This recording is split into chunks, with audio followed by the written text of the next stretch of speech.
Hey y'all, Mr. Beautiful and Backyard Chronicles. It's a beautiful day. Um, Today, I want to talk about in a more extended format um, about our ability to receive and or hear the truth about ourselves, about the world, about the things that are happening around us. I believe that all across America today, there's a dumbing down of society. There's a dumbing down. There's a group think. Everything is about seeking validation for how we feel and for how we think. And most of us, I would dare to say that most people in our society today have a difficulty hearing the truth unless it's coming from someone we like or how something makes us feel. That's why you hear a lot of times people will say it's not what you say, but how you say it, which is actually a lie. Because people can tell beautiful, sweet, charming lies to you and say and do things to harm you in tremendous ways with the kindest of voices. Truth is the truth, regardless of who's disseminating truth. And I think that that's one of the things that's harming our society today is our inability to hear the truth unless there is a person reinforcing how we feel or think about something. We're unwilling and are unable in some cases to be able to decipher truth and at least hear something, hear an argument, and we're even taught in our society today, especially by our political parties, Democrat and Republican. We're taught to hate others with whom we disagree. We're unwilling to logically, without hate or without malice, listen to an opposite opinion. We have an inability to do that. Inability, I should say, to be able to do that.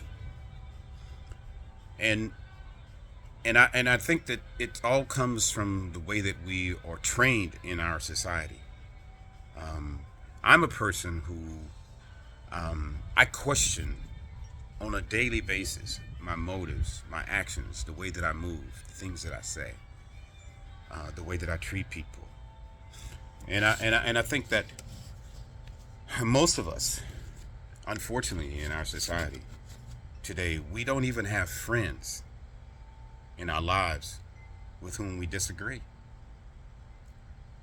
or who would hold us accountable. We are unwilling to have discourses with individuals with whom we disagree because we feel like if we disagree, we have to fight. We have to come to blows simply because we disagree with a person on a particular subject or a particular issue. I think it's essential for us to have friends or people in our lives that hold us accountable. It gives a balance to our lives that we can lack sometimes because we can become myopic in the way we view things and the way that we view the world. Most of the time, you hear people today they get very upset. They'll become very emotional because they'll say that shouldn't have happened, or that wouldn't have happened, or that couldn't have happened. And I repeat this ad nauseum to my friends and to people that we don't live in a could be, an ought to be, a would be world. We only live in the real world. And people have difficulty relating to the real world because we don't want to accept the truth. Because we believe that how we feel or how things ought to be in this world, but the real world doesn't work like that. And if we had people in our lives, I believe that if we had people in our lives that held us accountable when we were about to crash and burn and we're going off on a tangent, someone who would that would have our ear to help us to be able to question what's happening and what's going on in our lives. And I'm not talking simply about someone who's being contrarian, but or someone who simply doesn't agree simply to keep the peace. Iron sharpens iron, and we need others around us that are gonna keep us grounded and able to become the people that we should be to make progress in our lives. We need those type of people in our lives that can help us to do those type of things. I believe we need someone who keeps us grounded and not delusional in our everyday lives. Once again, I'm not talking about someone who's an argumentative person, someone who's bringing chaos into your lives, or simply seeking maybe to shame you. Not someone disagreeing simply to disagree, but someone who truly helps you to see beyond your ideology or some myopia that you may have in certain cases. Because sometimes we can get caught up in our own theories. Even all of us can get caught up in that sometimes, you know. In our country today, as I stated earlier, political parties are encouraging their followers to hate others who disagree with them and what they believe and what they espouse.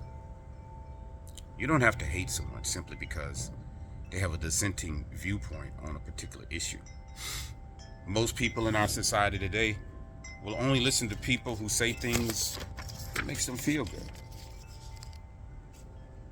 or that validate how they feel. When we do this, we become more concerned with how or what we hear, that and how it makes us feel rather than the truth itself. Let me repeat that. When we do that, we become more concerned with how what we hear makes us feel rather than actually having the truth. When I was when I was young, and we would go to church, and people would come after church and they would say, "Oh my God, the preacher sure did preach today. Oh my God, he was preaching. He said, "What did he preach about? I don't know, but it sure felt good." Imagine a father who never corrects their child. Our society teaches and trains us to reject truth from anyone that we don't like. If we don't like the person, they can't be telling us the truth. And we see this in politics, especially in the black community. If you're not a Democrat, or if you don't vote Democrat, then you're not black and you don't care about the black community.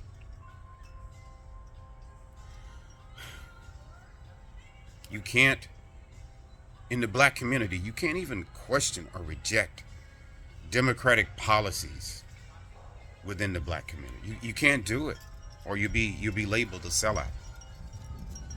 Name me one major piece of legislation I don't want to get off on a tangent, but name me one major piece of legislation that the Democratic Party has passed in the past 60 years, beyond the Civil Rights Act and the Voting Rights Act, that has been specifically for black people. And we don't even benefit from those anymore. Others do before we do. But that's getting off on a different subject. We're talking about our ability to accept and or receive the truth. I would be willing to say that if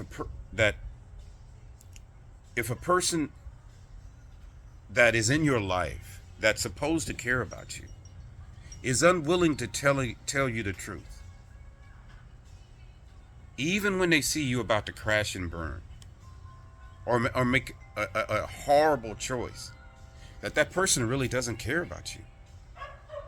If a person only validates everything that you do, then that person, to me, that person really doesn't care about you. Because it's impossible for any of us to do things that any of our friends don't necessarily don't disagree with on some level or in some way. And I'm not saying, once again, simply to disagree, to be disagreeable, but when you see a friend that is about to make a horrible decision, or is making a terrible mistake, in choosing to do something that's probably going to harm them, and you never say something or at least make them question whether or not this is the right thing to do, I would say that person doesn't really care about you. And most of us seem to want to have those type of people around us rather than people that really care about us and who are willing to say things to us and question things that we do. And as I said earlier, this is a practice that I've incorporated into my life. It has been a part of my life for a very, very long time, where I question myself on a daily basis, questioning my motives and the way that I live and the way that I move and the things that I say. Imagine going to see a doctor, and the doctor does an examination, yet chooses not to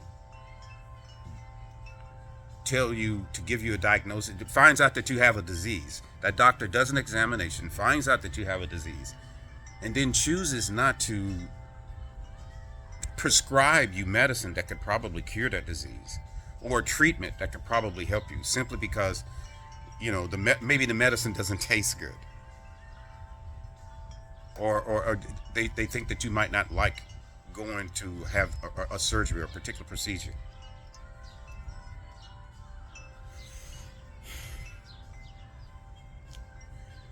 We have to be willing to listen to opposing ideas, not to accept them, but simply to learn how to determine what is actually the truth. And neither should we be simply seeking validation of our own thoughts and ideas and our own feelings. Confirmation bias will be all that we end up with. Learn to question yourself, question your choices regularly. Incorporate people in your lives who are willing to challenge you and to help you to become better, to help you bring progress in your life. Hold yourself up to scrutiny so that you can grow and make progress. We have to learn how to hear the truth beyond how something makes us feel. And we have to learn how to listen to understand rather than simply listening for how something makes us feel, whether angry or upset or whether it's making us feel good. We should be listening to understand, to make sure that what we're listening to and what we're incorporating into our lives is actually going to help us to grow and become better people in this life.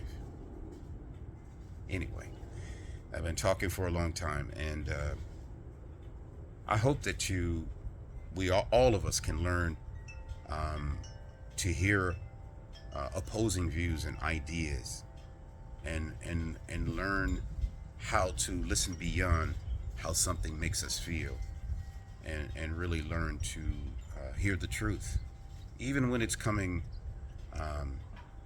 from somebody that you may not want to hear it from, or in a tone or in a way that you may not like. The truth can make you free. Peace and blessings. Mr. Beautiful, Backyard Chronicles.